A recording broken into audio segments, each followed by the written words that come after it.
লক্ষ্মীপুর সদর উপজেলার তেওয়ারীগঞ্জে ফরহাদ হোসেন নামে এক যুবকের মৃতদেহ উদ্ধার করা হয়েছে। শুক্রবার 10 এপ্রিল সকালে বাড়ির পাশের একটি ফসলি মাঠ থেকে মৃতদেহটি উদ্ধার করে পুলিশ। পরিবারের দাবি, পাওনা টাকা দিবে বলে এক ব্যক্তি তাকে গভীর রাতে মোবাইল ফোনে ডেকে নেয়। সকালে তার মৃতদেহ পাওয়া যায়। তাকে হত্যা করা হয়েছে।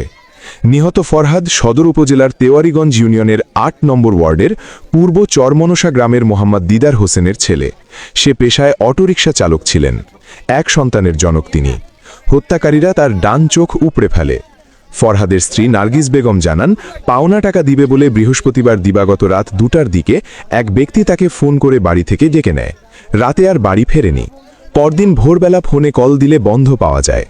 সকালে বাড়ির 1 কিলোমিটার দূরে ফসলি ক্ষেতে তার মৃতদেহ পড়ে থাকার খবর পান তিনি। টাকা লেনদেনকে কেন্দ্র করে তার স্বামীকে হত্যা করা হয়েছে বলে তিনি দাবি করেন।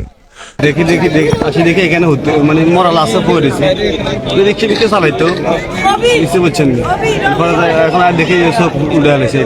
কাণ্ড আমরা এই ছেলেটাকে আমি বিশেষ করে চিনতাম, আমার এক বন্ধুর ভাইয়ের ছেলে।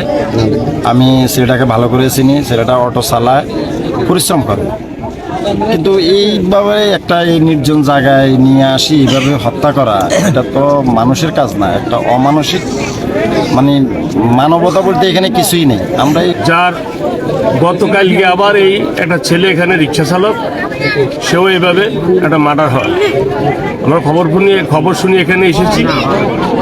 এখন আলামতে দেখা যাচ্ছে যে একটা নির্গমা জায়গা এনে এখানে একটা বাড়ির কর্নারে তারে রাতের আন্ধারে হত্যা করেছে। সদর থানার উপপরিদর্শক এসআই মোহাম্মদ আমিনুল বলেন, প্রাথমিকভাবে হত্যাকাণ্ড হিসাবে ধারণা করা হচ্ছে।